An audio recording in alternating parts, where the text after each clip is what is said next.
복된 주일에 주 앞에 예배하기 위하여 걸음하여 모이신 여러분에게 그리스도의 은혜와 평강이 충만할 수 있기를 축복합니다. 근데 결국에 제 신앙생활은 교회 생활일 뿐입니다. 교회를 떠난 삶의 다른 영역 속에서 그리스도의 영광을 나타내 보이는 순종의 말씀대로 살아가는 일들이 다 우리에게 있습니다. 근데 그 일들이 교회 생활을 대신하지 못합니다. 즉 교회가 없고 내가 삶의 영역 속에서 하나님의 말씀대로 살아가면 되지 않나 라는 생각을 할 수도 있죠. 그러나 그것은 옳은 생각이 아닙니다. 왜 아닐까요? 성경이 우리에게 그렇게 가르쳐주지 않습니다. 교회를 세우신 그리스도의 목적이 있습니다.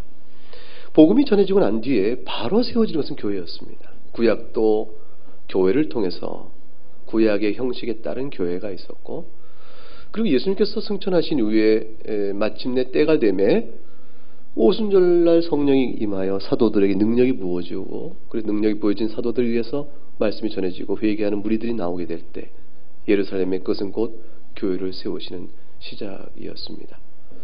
성경 곳곳에서 교회를 세우시는 이유에 대해서 우리에게 잘 말해줍니다. 그것은 우리들이 교회에 세워진 질서와 또 직분과 또 지체들의 각각 역할에 따라서 우리 신앙의 부름, 목적을 온전하게 이룰 수 있기 때문입니다. 그래서 교회를 통하여 하나님께서 은혜를 베풀어 주시고 모여진 우리들을 통하여 또한 영광을 받으십니다. 하나님께서 가까이 흩어진 우리들의 사적인 예배도 받으시지만, 그러나 교회를 통하여 모으신 공적인 예배를 하나님께 기뻐하시고 그것이 하나님이 자신의 뜻임을 나타내 보이셨습니다.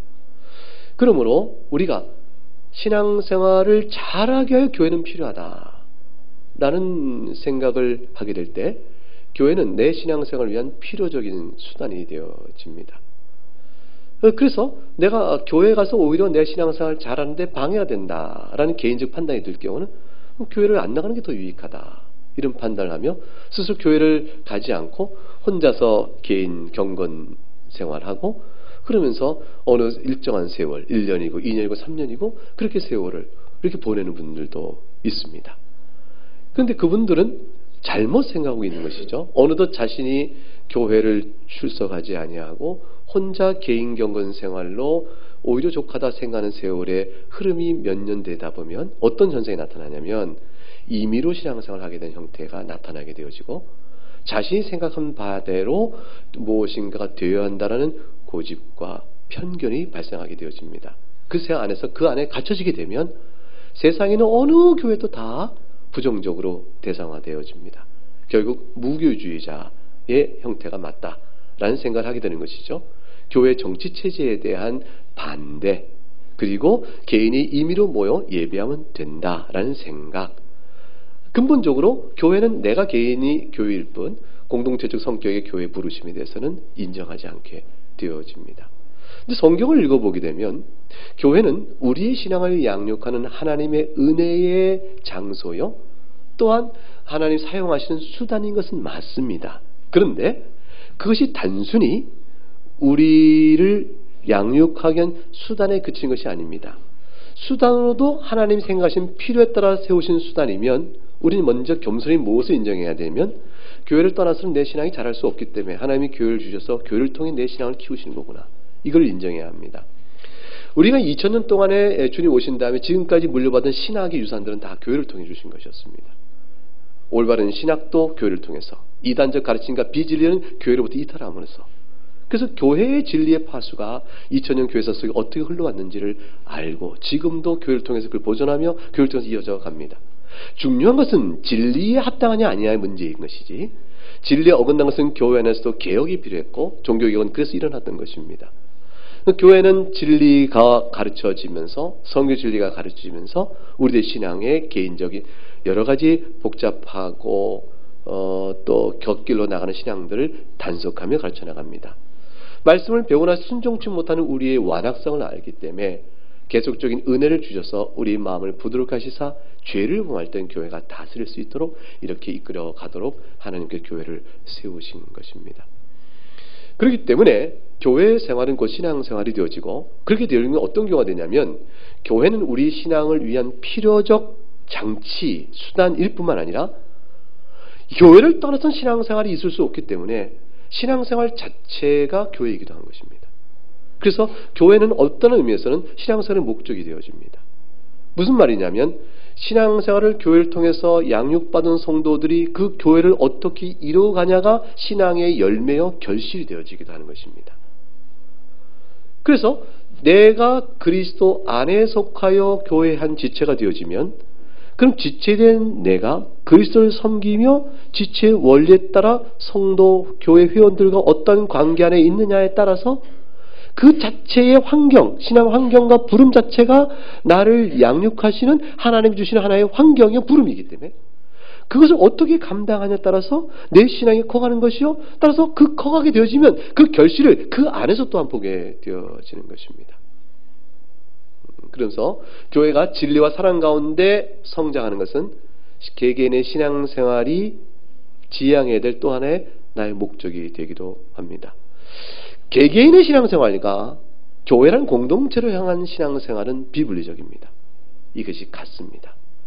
그렇게 돼서 교회 안에서 모여진 모든 교회 회원들은, 그 지체들은 훈련받고 사랑하며 그 안에서 풍성히 열매 맺어 자라면서 동시에 교회에 모이는 집회를 떠난 장소 속에서, 공동체적 집회의 장소를 떠난 상태에서 이미 영적 연결된 각 지체는 말씀에 따라 삶의 영역 속에서 그리스도의 영광을 나타내 보이는 가운데 있다가 다시 돌아와 서로 눈으로 확인하며 서로 얼굴을 대면하며 공적 예배로 주 앞에 나와 은혜를 받고 다시 나가게 되어집니다.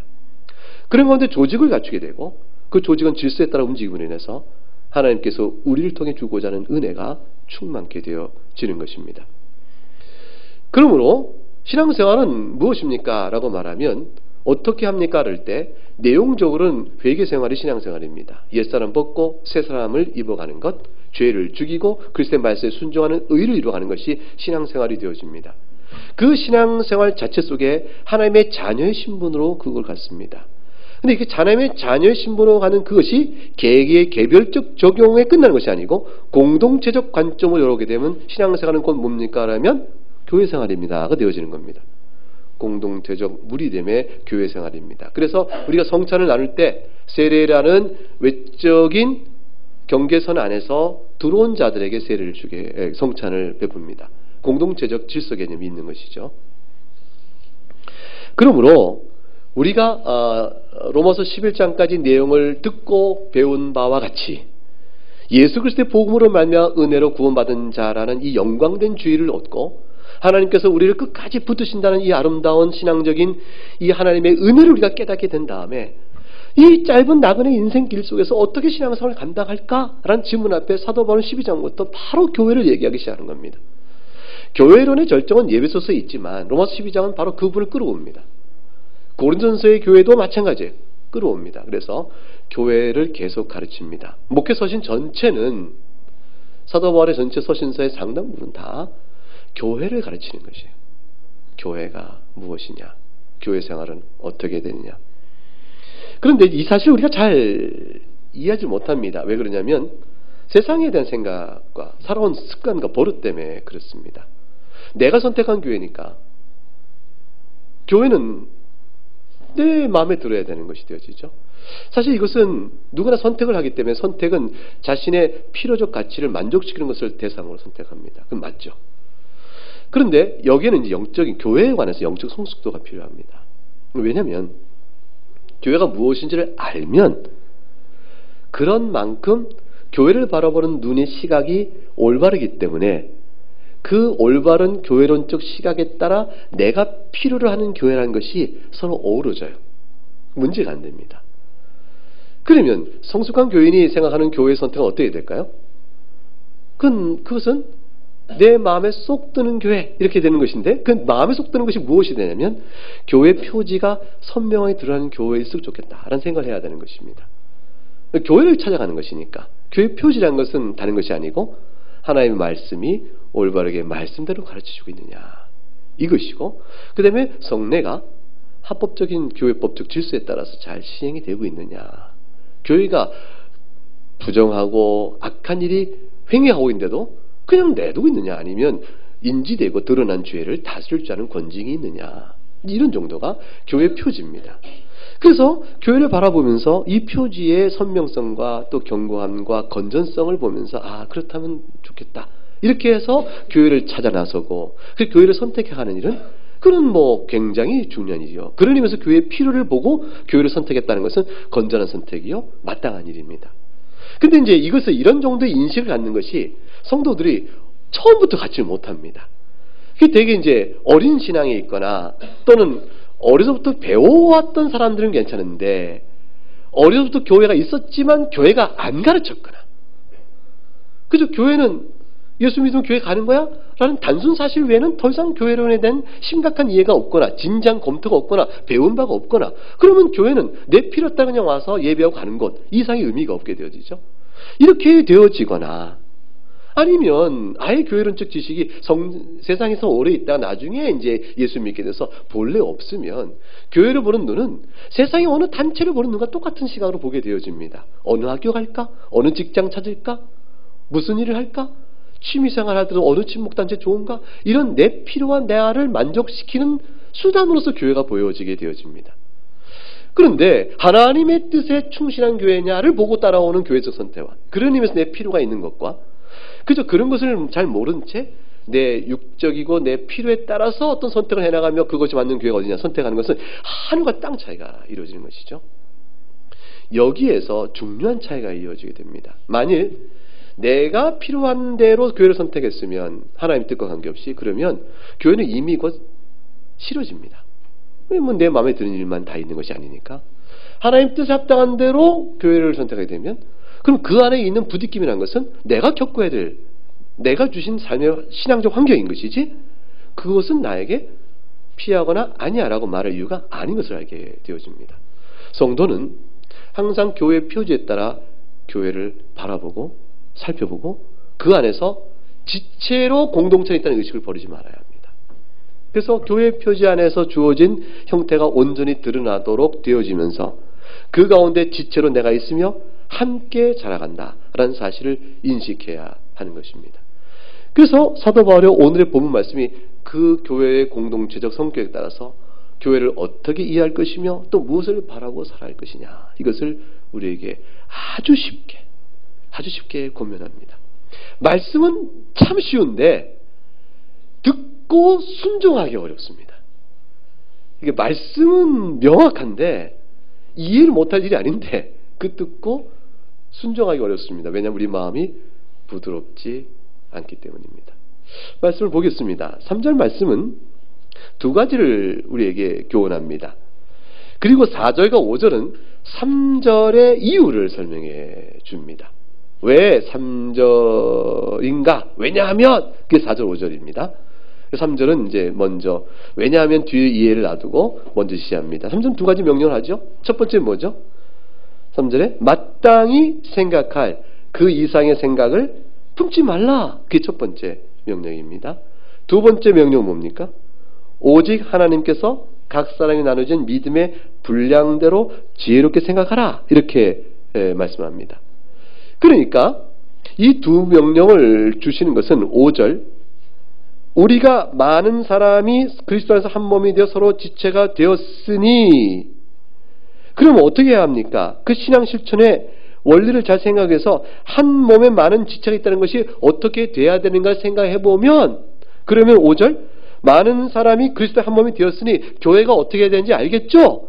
말하자면 3절 마땅히 생각할 그 이상의 분량대로 생각하지 말고요. 하나님 주신 믿음의 분량도 지렇게 생각하면 됩니다. 라는 것이죠. 그러니까 먼저 4절이라는 아주 쉬운 몸과 몸의 지체 사이에 아주 쉬운 비유를 들어서 거기에 유비 그것에 빗대어 교회가 그리스도 안의 한 몸이라는 사실을 지시하며 따라서 구체적으로 어떻게 신앙생활을 할까요? 3절에서 말하는 겁니다. 이렇게 연결되어 있습니다. 논리 구조도 아주 단순합니다. 그래서 3절은 마땅히 생각 그 이상을 품지 마라. 그러니까 믿음의 분량대로 해라. 교만하지 말고 자만하지 말고 나를 위하여 교회가 있다 생각하지 말고 각각 교회 안에 내가 속함으로 내가 교회를 믿고 교회가 또 그러므로 상호적으로 이루어지는 것이라는 생각을 늘 할 것이며, 그러며 그 생각을 하기 위해서 쓸데없는 교만과 불필요한 열등감이 있지 말 것이며, 하나님께 주신 믿음의 분량대로 생각하라. 믿음의 분량이라는 것은 다른 것이 아니에요. 구원받기 필요한 믿음은 똑같죠. 우리가 구원받기 필요한 믿음은 똑같이 가져야 합니다. 그런데 믿음의 분량이라는 것은 구원받은 자가 교회가 무엇인지 배워요. 예수 그리스도께서 행하신 일을 배웁니다. 그러면서 깨달아지는 신령한 영적인 안목이 내 안에 생깁니다. 그 자신이 깨닫고 익혀진 신령한 영적 안목의 분량대로 너희가 마땅히 행할 뻔 행하라, 이렇게 말씀하시는 것이에요. 이 말씀은 뭐냐면 많이 깨달은 자에게는 그만큼 하나님 요구하시는 게 많습니다. 아는 바가 적어서 실수하는 건 하나님께서 되는데, 교회 안에서 신앙적 지식이 많은 사람들은 믿음의 분량이 그만큼 큰 거죠. 왜냐하면 신령한 영적 안목대로 보고하는 것이 많은 것이에요. 그러면 그만큼 행할 바가 큰 것입니다. 그럼 어떤 형태로 행할 것인가는 다양하게 드러납니다. 그래서 어떤 것은 사랑의 은사요, 오래 참으며 긍휼이요, 자비요, 기타 여러 가지 교회가 기관으로 해야 될 다양한 봉사들도 있어요. 영적인 봉사에 육적인 봉사가 다 같이 섞여 있습니다. 그런 영육 간에 해야 될 여러 활동들이 있는데 그 어떤 것을 하든지 모든 걸 다 할 수는 없죠. 각기 맡은 것이 있으니까, 또 할 만한 것이 있으니까 그것들을 어떻게 하든지 믿음의 분량, 신령한 영적 안목의 은혜의 깊이가 크면 클수록 그만큼 더 큰 책임을 다할 줄 알아라. 이 믿음의 분량대로 해가는 것입니다. 그 믿음의 분량과 영적 안목이 적은 자가 다른 자를 판단하지 말고, 또 은사가 각기 다른데 자기 은사로 다른 사람을 판단하지 말고 라는 말씀이 되어집니다. 오늘 말씀을 통해 기억하고 기억할 것은 결국 그리스도인의 신앙생활은 결코 고립주의가 아니다, 또는 개인주의가 아니다 라는 사실에 대한 분명한 인식입니다. 항상 내가 예수를 믿으면, 예수를 믿고 주의과 연합되는 은혜를 입으면 그것은 곧 눈에 보이는 교회 공동체에 내가 가입되는 것이다 라는 사실에 대한 올바른 인식입니다. 5절에서 그래서 이 사실을 이렇게 설명했습니다. 5절 말씀을 같이 읽어보겠습니다. 시작. 이와 같이 우리 많은 사람이 그리스도 안에서 한 몸이 되어 서로 지체가 되었느니라. 그리스도 안에 있다는 것은, 그리스도 안에서 한 몸이 됐다라는 것은 어떻게 이것은 그리스도 안에 들어가냐면, 들어간 것은 단순합니다. 예수를 믿음으로 들어갑니다. 어마어마한 믿음의 양으로 정해진 거 없습니다. 이렇게 생각하면 안 됩니다. 얼만큼 믿어야 예수님을 참으로 믿는 것인가를 판단하기 위해서 열매를 드러내는 경우가 있어요. 이 정도 열매가 있어야 참된 믿음이요, 그래야 그리스도와 연합된 것이다. 이렇게 따지면 믿음으로 그리스도와 연합되는 것이 아니라 다 어떻게 되죠? 열매요, 순종으로 그리스도와 연합되는 것으로 이것이 와전되어 버립니다. 왜 주님께서 믿음이라고 하셨을까요? 순종으로 그리스도와 연합하는 것이다 라고 안 하시고, 순종과 믿음의 차이 때문에 그렇습니다. 순종은 믿음의 열매요, 귀결이요, 필연적으로 드러날 것이요, 비분리적입니다. 그러나 믿음이라고 말씀하신 것은 우리가 죄인됨을 인식하고 주의 용서에는 살 길이 없구나를 인식하는 그것이에요. 그 인식 고백을 마음속 깊이로 진정으로 받는 겁니다. 그 주님 도와주옵소서, 불쌍히 여겨주옵소서. 내가 예수를 믿습니다. 약속의 말씀을 믿습니다. 주님 믿으면 모든 죄 사하신 거 제가 믿습니다. 주님 정말이죠? 라고 믿는 그 자체. 이건 회개가 우리를 구원한 것도 아니에요. 회개는 아무런 공로가 못 됩니다. 아니 세상도 뭐 법 잘못해놓고 잘못했어요 하면 그것 때문에 뭐 형법적 죄, 민법적인 어떤 그런 죄가 다 갚을 것이 없어진 게 아니지 않습니까? 미안하다 하고 퉁치자 되는 게 아닙니다. 회개 자체는 마땅한 자에게 드러날 영적 성질이지만, 회개 자체는 그래서 기대되고 요구되는 바지만, 그걸 통해서 믿음을 알겠다는 거지만 회개 자체는 아무것도 아니에요. 그 자체가 우리를 구원하는 건 아닙니다. 오직 뭐냐, 그리스도의 공로예요. 그리스도의 공로를 받는 길은 주님 앞에 엎드리는 겁니다. 주님, 염치 없고 부끄럽고 큰 죄인입니다. 용서하신다는 약속을 제가 받습니다. 주님, 그걸 믿습니다 라는 것이면 돼요. 우리 안에 두려지는 심리적이며 또 고백적인 내용으로 접해 나가는 이것으로 우리가 주님 앞에 연합됩니다. 얼마만큼 더 많이 울어야 되는가? 얼마만큼 더 큰 열매를 맺는가? 얼마만큼 변화가 있다는 것으로 판단하는 것이 아니라는 말씀을 잘 기억하시기 바랍니다. 그래서 믿음으로 주를 연합합니다. 그러면 연합하고 난 자는 그리스도 안에 연합되어지면서 어마어마한 변화가 생깁니다. 그리스도 안에 있음으로 하나님의 자녀가 되어버립니다. 그리스도 안에 있음으로 죄 용서함의 모든 것이 주어지고 정죄가 없습니다. 그리스도 안에 있음으로.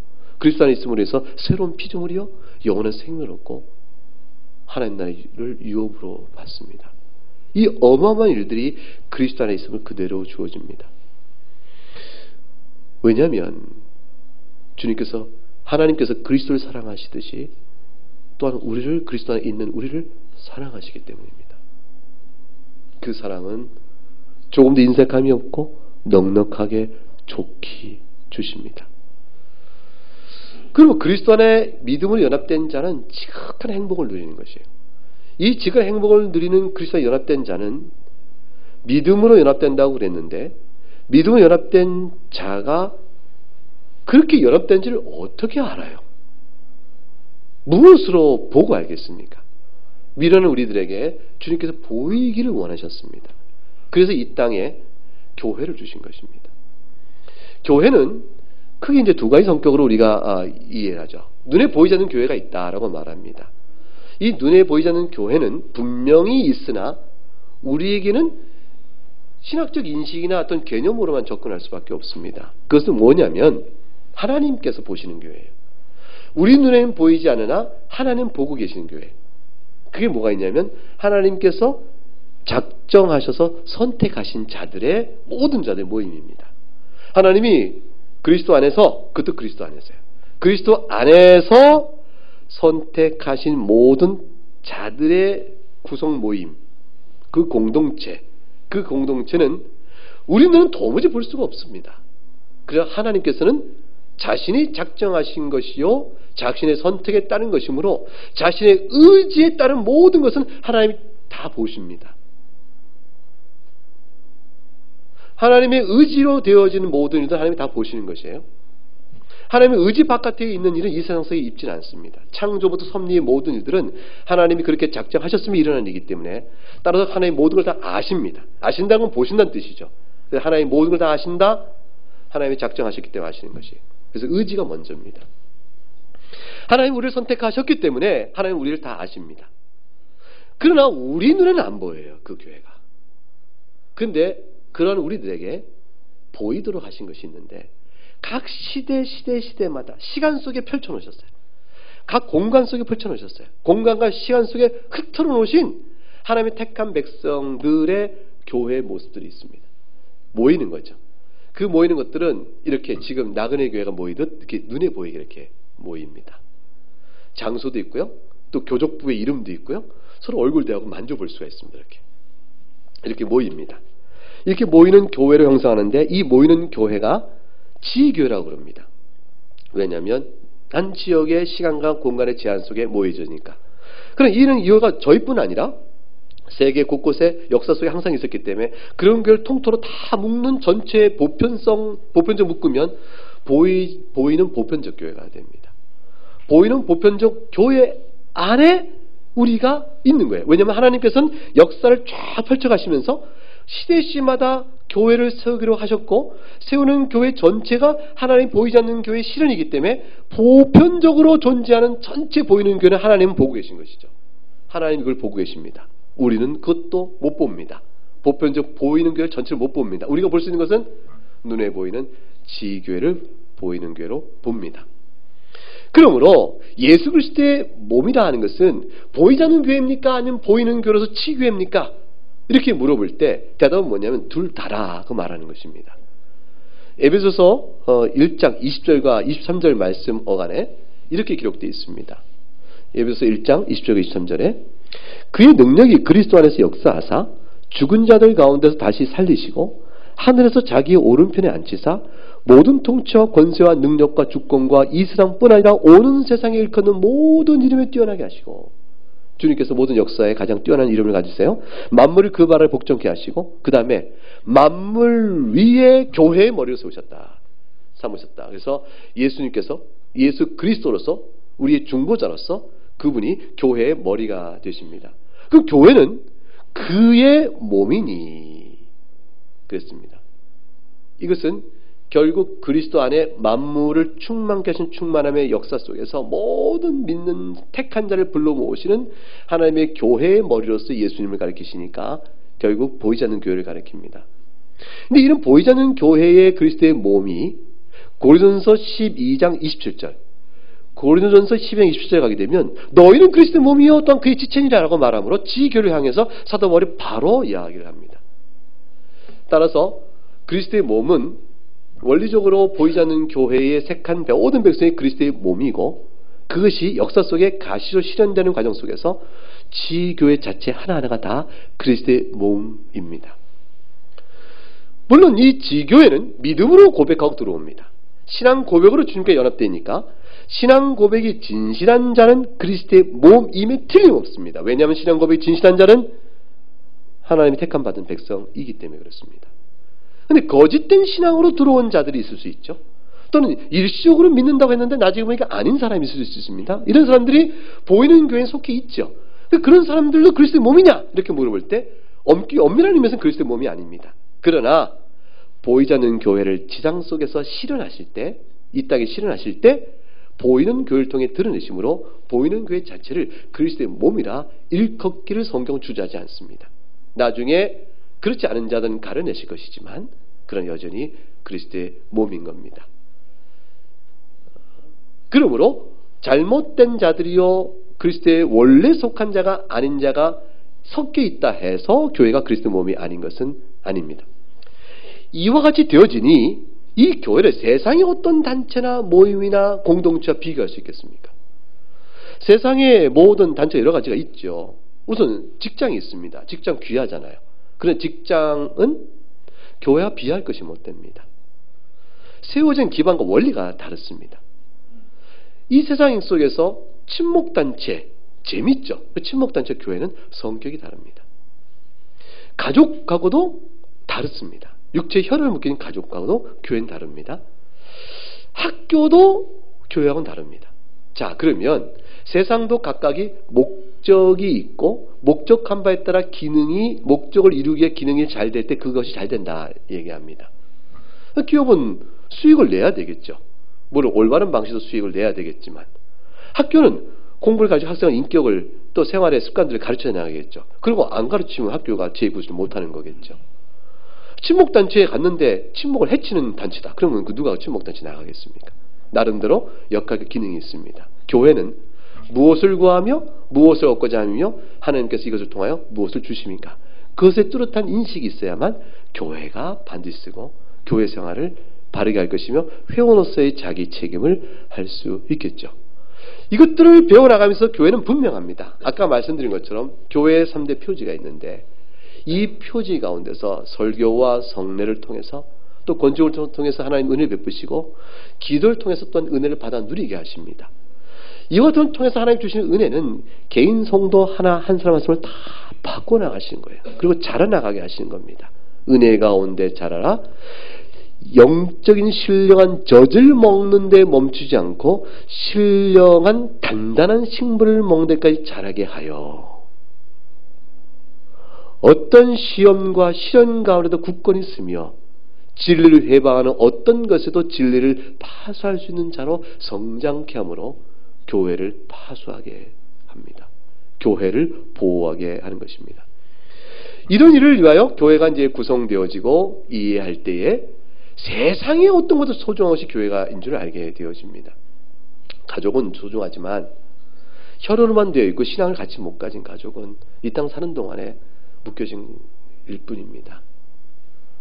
이 세상의 역사가 이제 잠깐 인생이 끝나면 안 믿는 가족, 하나님께 불신자로 남아있던 가족과 예수 그리스도 믿고 구원받은 자는 이 땅에 이제 생명이 끝나면 영원히 나뉘죠.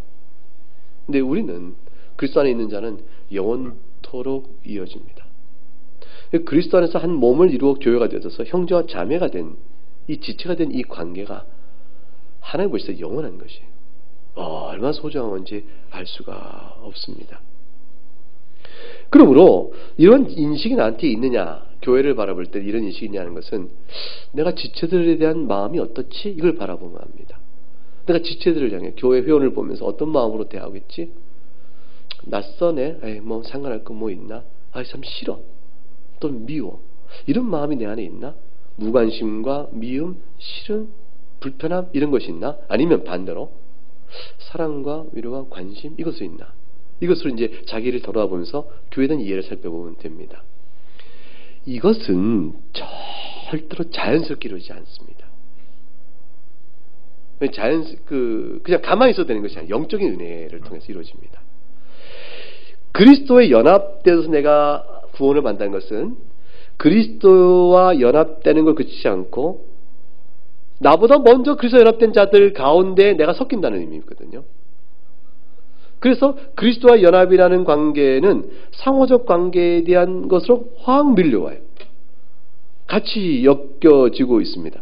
그러다 보니까 내가 그리스도에 속했고 그리스도가 내 안에 계시고 나만 그런 줄 알았더니 옆 사람도 그리스도께 속해 있고 그리스도가 그 안에 있으니 그럼 내가 속한 그리스도께서 그 자 안에 있으니 내가 그 자 안에 있는 거네. 이렇게 되어지는 것이에요.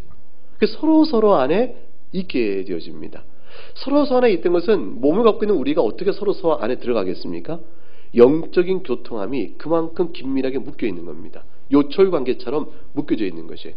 그래서 요철 관계에 묶여져 있는데 요철 관계에 묶여진 사실을 인식하고 이거 잘 붙어 있기 위해서 신앙적 훈련과 노력과 은혜가 필요합니다. 인식, 이 은혜라는 것은 이 요철 관계에 있다는 사실을 인정하는 것부터 이미 시작되어져요.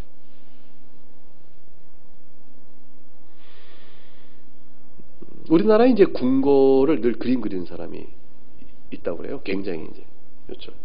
근데 그 사람 이름인지 모르겠네요. 그분은 우리나라의 그 궁궐, 이런 성 이렇게 건축물 그리기를 너무너무 좋아하는데 우리나라의 건축 구조물이 세계 어느 나라의 건축 구조물보다 뛰어나다고 얘기해요. 그 이유가 뭡니까 했더니 못 하나 박지 않고 세운답니다. 그래서 나무도 깎고 끼는 전부 끼우고 묶고 이렇게 세우는 모양입니다. 근데 구조물 자체가 힘을 역학적으로 받고 견디고 있는 것이죠. 하나님의 성전도 못소리 하나 안 들렸다는데 못을 안 쓴 건가 모르겠습니다. 자연의 성질을 활용하여 서로 간의 구조역학적인 관계를 생각하면서 엮어가면서 소리 없이 전체 구조물을 버티고 있는 원리를 생각해 보게 되면 교회 안의 이 구조역학은 뭘까? 교회 안에 교회를 구성하는 구조역학은 뭘까? 서로 성도를 그리스도 몸에 연합시키는 구조역학은 뭘까요? 오늘 그거를 가리키는 겁니다. 건축학적으로 구조역학이 뭐냐? 교회를 구성하는 구조역학이 뭐냐? 그것을 배웁니다. 그것이 이제 4절 말씀이 이제 구조역학의 원리를 보여줍니다. 4절 같이 읽어보죠. 우리가 한 몸에 많은 지체를 가졌으나 모든 지체가 같은 기능을 가진 것이 아니다 라고 말했습니다. 이게 구조역학입니다. 모든 지체가 서로 다른 기능을 가지고 있으면서 몸이 하나라는 통일적 원리 위에 서 있다. 다양한 것이죠. 서로 지체가 같은 기능을 가지지 않았으니 다양합니다. 그래서 3절에 믿음의 분량대로 이렇게 말해요. 믿음의 분량대로는 다양성을 전제하는 것이죠. 차이가 있다는 것입니다. 그러니까 4절에 모든 지체가 같은 기능을 가진 것이 아니니 그렇다면 같은 기능이 갖지 않았다는 이 다양성이 몸을 이룬 통일성 안에 유익되게 작용할 수도 있고요. 이 다양성이 몸을 이루는데 해가 될 수도 있습니다. 자, 어떻게 하면 다양성이 되어집니까? 그게 전체를 구성하는 인식하에 자기 역할을 해 나가면 됩니다. 그런데 어떻게 하면 해가 됩니까? 이 부분의 지체가 전체에 대한 그림이 없고 자기가 홀로 뛰어나다, 자기가 홀로 잘났다. 너희들은 다 나를 인정해라.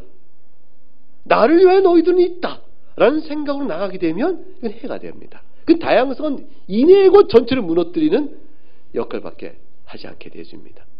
그러므로 다양성이 하나가 될 수 있느냐, 다양성이 각각의 파괴적인 것이느냐, 이 기준선, 이 두 개의 가늠 안에 착 나뉘게 되어집니다.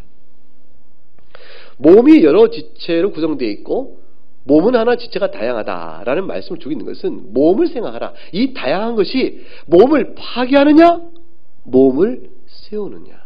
그럼 어떻게 해서 몸을 세우느냐.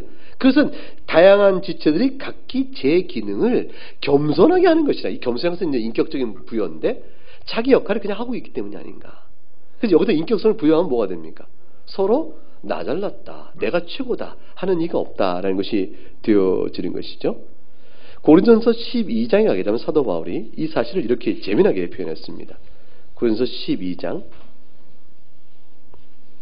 12절 말씀.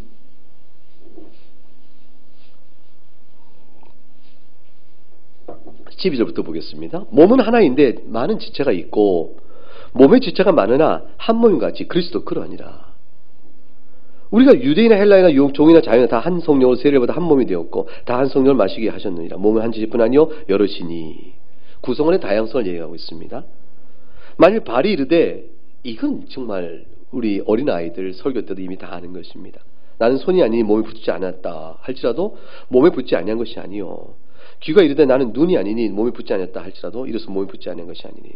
어느 부분도 지체도 몸을 떠나 존재하지 못한다는 겁니다. 만약 온몸이 눈이면 듣는 곳이 어디며 온몸이 듣는 곳이 아니면 냄새 맡는 곳이 어디겠느냐. 각기 역할이 있다. 그러나 이제 하나님이 그 원하시는 지체를 각 몸에 두셨으니 만일 다 한 지체뿐이면 몸은 어디 있겠느냐. 그러니까 지체가 각각 서로 다양해야 되지 않겠냐.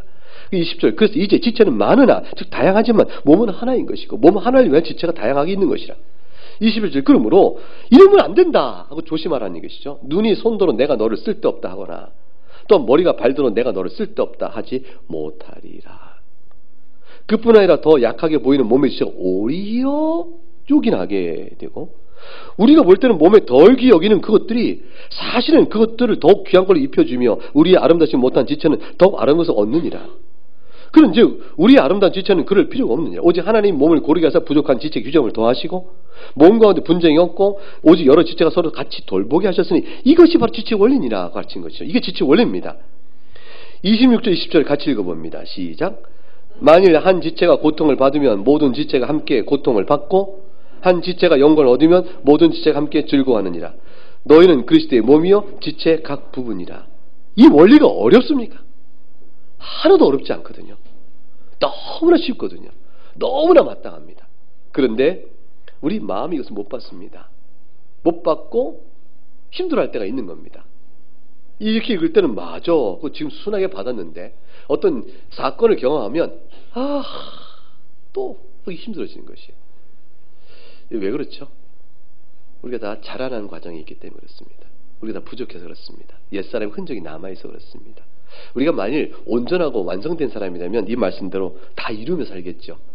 근데 그렇지 못해서 우린 부딪히며 신앙생활을 하게 되어 있습니다. 부딪히며 교회생활을 하게 되어 있습니다. 낯설고 거리끼는 일이 있으면서 참으며 신앙생활을 하게 되어 있는 거예요.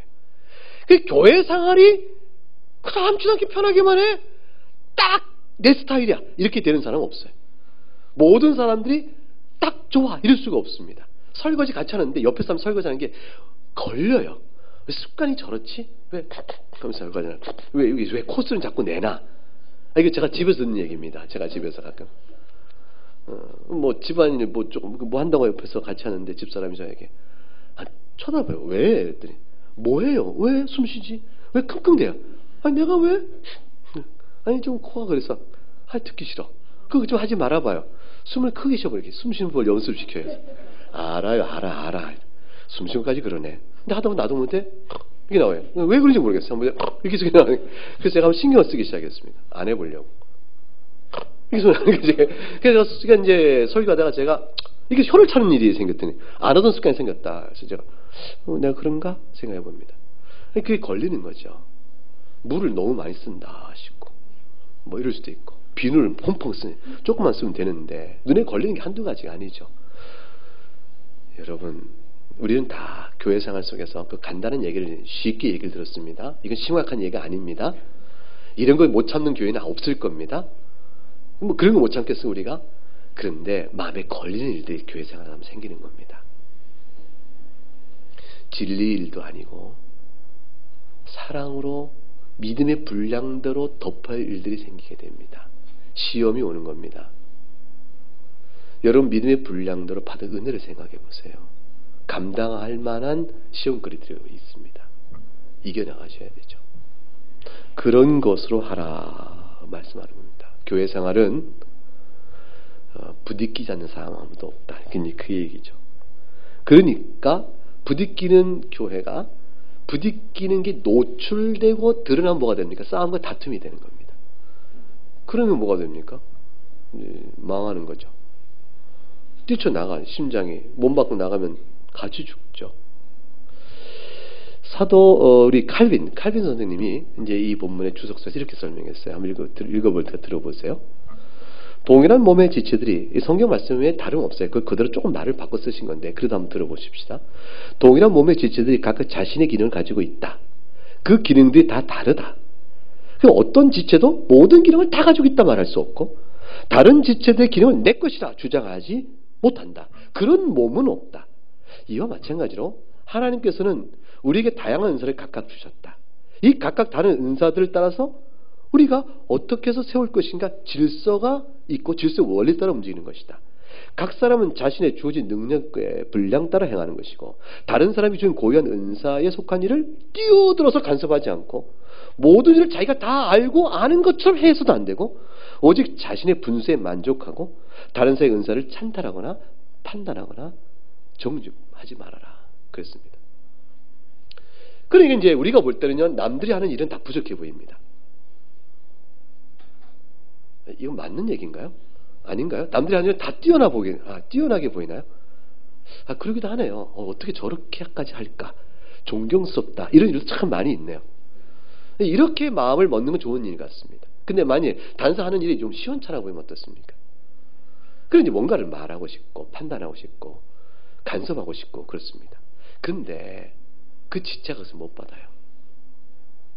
여기에 이제 성숙한 자야 믿음의 분량의 부분이 생기는 겁니다. 이 부분에 대한 것을 잘 가늠할 줄 알아야 하는 것입니다. 옳은 말이 상처 주는 것이지 틀린 말이 상처 주는 거 아닙니다. 이거 이해해 보세요. 틀린 말은 누구나 다 틀렸어 다 알아요. 틀린 말 들은 사람은 상처 안 받아요. 틀린 말 하고 있네. 이거 끝납니다. 말은 옳은데 힘든 일이 있는 거죠. 은사는 각각이요 자기 몫이 있는 겁니다. 이 일을 생각하면서 가장 4절의 말씀대로 우리가 오늘 본문의 4절 말씀대로 모든 지체가 같은 기능을 가진 것이 아니니 이것은 다양성이 한 몸의 통일적인 유익을 구하려면 어떻게 해야 됩니까? 비교하지 말아야 합니다. 그리고 남의 것을 탐하지 말아야 합니다. 그리고 남에게 인정받는 것을 자신의 목표로 삼는 일 자체가 없어야 합니다. 그리고 전체를 위하여 내가 이런 말하는 게 필요하다는 의식 때문에 분량을 넘어서지 않아야 합니다. 이게 참 중요한 것입니다. 지체는 경쟁자들이 아니고 교회는 능률로 행하는 것이 아닙니다.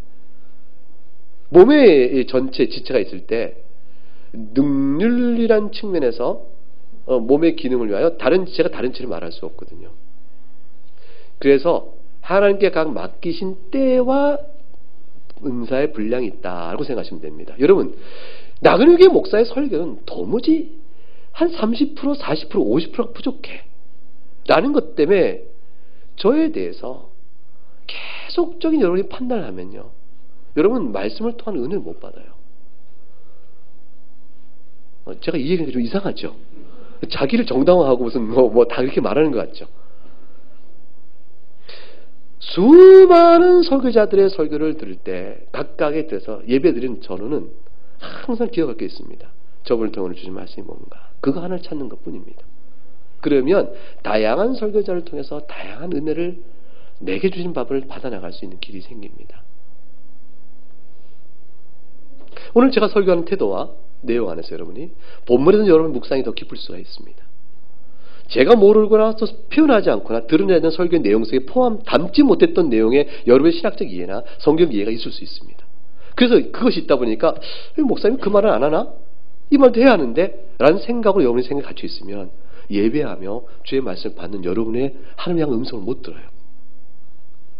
그래서 제일 설교하기 어려운 사람이 노예에서 설교하는 게 제일 어렵습니다.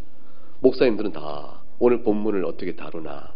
그 다음에 제일 힘든 게 신학생들 설교하기 어렵습니다. 신학생들은 이제 막 자라는 사람들이기 때문에 요거는 요렇지라는 의식이 가득 찬 사람입니다. 그 다음에 제일 어려운 사람이 개혁교회 교인들입니다. 이거 농담 아니에요. 판단에 지식이 교만케 하고 판단이 섰기 때문입니다. 이건 굉장한 우리의 태도를 의미합니다. 그래서 합동신학대학원은 경건회 때 교수들이 다 와서 앉았습니다. 수련회할 때 학생들 수련회에 똑같이 교수가 다 앉아 있습니다. 그리고 요구되는 태도는 한 가지입니다. 심령을 겸손히 낮춰 세우신 강사를 통해 무조건 은혜를 받는다.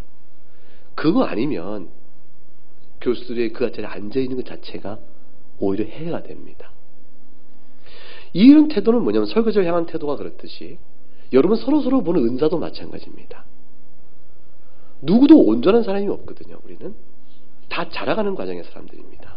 그렇기 때문에 몸을 구성하며 몸 전체가 자라야 되는데 몸 전체가 자라려면 각 부분의 연약성을 인정해준 몸 전체가 자랍니다. 근데 부분을 손가락질하면 몸 전체가 죽어버립니다. 이게 유기체적 원리인 것입니다. 항상 이해할 것은 뭐냐면 전체가 먼저라는 생각을 항상 해야 합니다. 베드로 사도가 우리랑 비슷해요. 사실 가만히 보면 예수님께서 사도에게 너 어떻게 죽을 것이라고 이렇게 베드로 사도에게 말해줬습니다. 너 나 사랑하느냐? 주님 물으셨더니 주께서 하십니다. 이렇게 말하므로 사랑을 3번이나 이제 질문받고 답을 하게 됐습니다. 그런 다음에 주님께서 요한복음 21장에 내가 너에게 말하노니 너 젊어서는 네가 띠띠우고 네 마음대로 떠나야지만 그래 늙어서는 네 팔을 쫙 벌리고 다른 사람이 너에게 띠띠우고 너를 여기저기 끌고 갈 것이다. 그건 말씀하시기를 베드로가 어떤 죽음으로 죽을 것인가를 어떤 죽음으로 하나님께 영광을 돌릴 것인가를 주님이 말씀하신 것이다. 이렇게 되어 있어요. 그 말을 듣고 나서 베드로가 그 말 듣고 주님 이 말이 심각한 예언이잖아요. 그 말 듣고 나서 베드로가 옆을 슬쩍봤더니 누가 보이냐면 사도 요한이 보이는 거예요. 요한 사도가. 예수님 품에 딱 기대일 줄 알고 예수님의 사랑을 특별히 받은 제자라고 성경에 나와 있는 요한. 예수님이 좀 편애가 있으셨는지 모르겠어요. 근데 요한을 딱 보니까 쟤는 어떻게 되는 겁니까? 라고 이제 베드로 사도가 쟤란 말이 맞는지 모르겠네요. 요한은 어떻게 됩니까? 라고 예수님께 물었죠. 갑자기 비교가 된 겁니다. 나는 이렇게 죽고 저는 어떻게 죽고 나는 이렇게 하고 저는 어떻게 라고 상대 의식이 된 겁니다. 주님 뭐라고 말씀하시냐면 내가 올 때까지 그를 머물게 하더라도 너와 무슨 상관이냐 그러셨어요. 이거를 이제 부드럽게 읽으면 내가 올 때까지 그를 머물게 할지라도 네게 무슨 상관이냐 너는 나를 따르라 이렇게 되겠죠. 그러나 제가 만약 예수 입장에서 말한다면 야 무슨 상관이냐 너하고 이게 너하고 무슨 상관이냐 너는 그냥 날 따르라. 주님 말씀하시는 건 뭡니까? 각각의 믿음의 분량과 받은 은혜가 있는 겁니다. 다 다릅니다. 여러분 은혜가 있어 어떤 사람은 우리 친교실에 있는 책을 다 읽은 사람이 있을 수 있어요. 얼마나 대단합니까? 어떤 사람은 그 책 한 권도 만져보지 않은 사람이 있을 수 있어요. 근데 같은 교회 회원이 있을 수 있습니다. 이 지식의 차이가 이 믿음의 분량에 따른 그것도 은사예요. 또 하나님의 은혜의 기회입니다. 이 차이가 서로 간에 어떻게 조화를 이루어야 되겠습니까? 용납과 이해와 사랑으로 돌아가야 합니다. 여러분 신앙이 좀 성숙한 사람이 있다고 쳐보십시다. 그리스도의 은혜를 깊이 알아요. 그분은 어떻게 드러나야 됩니까? 그 성숙이 다른 연약한 자들에 어떻게 판단해야 되겠습니까? 어떻게 드러나야 되겠습니까? 용납과 오래 참음이죠. 그게 믿음의 분량입니다. 알고 배운 것이 만큼 참아야 될 것이 그만큼 늘어나는 것입니다. 예수님께 세상을 얼마나 견디기 힘드셨을까요? 눈에 보이는 것보다 죄된 모습이잖아요. 주님은 이 세상을 보고 사시는 것 자체가 고난이에요. 사랑하시고 사시는 겁니다. 제자 12를 키우는데 얼마나 힘이 드셨겠어요. 참고 키우시면 길러내신 겁니다. 그게 주님의 고난이셨습니다. 주님은 성령이 충만하시니 그를 해내가신 것이죠. 결국 그런 것입니다. 믿음이 성숙된 자는 성숙하지 않은 자를 참아내며 사랑으로 보살피며 서로 지체가 연결되어야 가야 합니다. 그렇지 않으면 전체가 다 무너져 갑니다. 기억하시기 바랍니다. 주님께서는 우리가 교회 교인들을 서로 회원으로 사랑하면요, 주님이 몹시 기뻐하십니다. 마태복음 25장에 주님께서 양과 염소를 나누시고 양에 속한 자가 의아하죠. 우리가 도대체 왜 이런 창소도 예비한 하나님 나라, 이 영광된 나라에 너 참여해라. 예비한 나라를 창속받아라. 주님 왜 우리가 그렇습니까? 그랬더니 너희가 내가 줄일 때 막 먹을 거 줬고 오게 가실 때 너 찾아와 줬고 쭉 얘기하세요. 우리 그런 적 없습니다. 라고 말하니까 주님 뭐라고 하시죠? 여기 있는 내 형제 중에 지극히 작은 자 하나에게 한 것이고 네게 한 것이라고 하셨어요. 주님은 내 형제로 부르는 이 자가 누굴까요?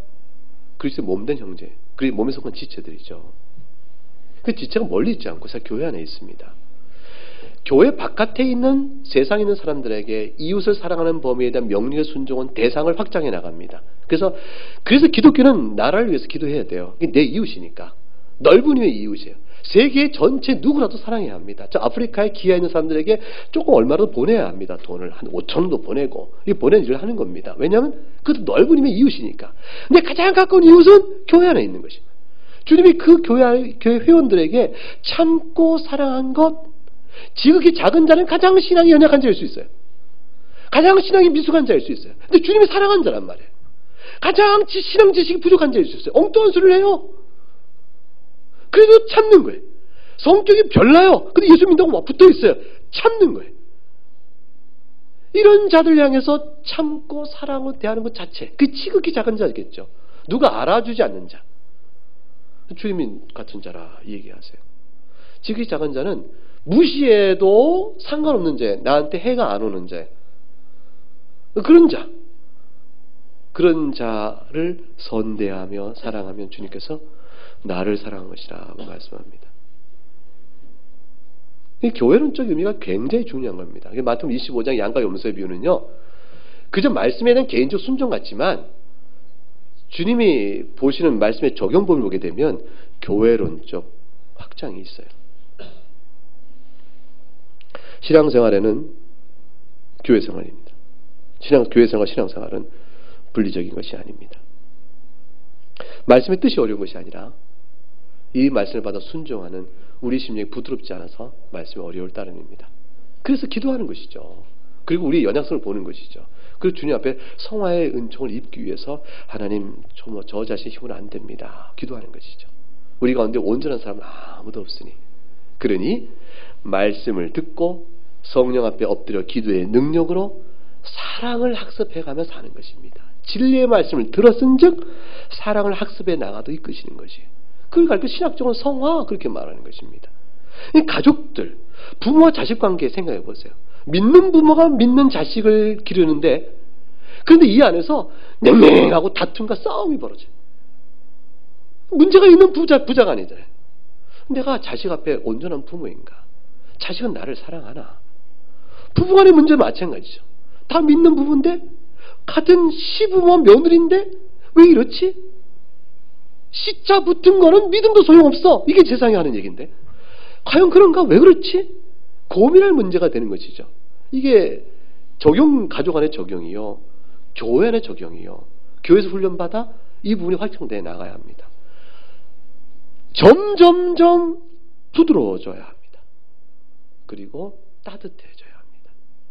그거 외에 여러분의 신앙의 성숙과 열매를 보여줄 다른 거 없습니다.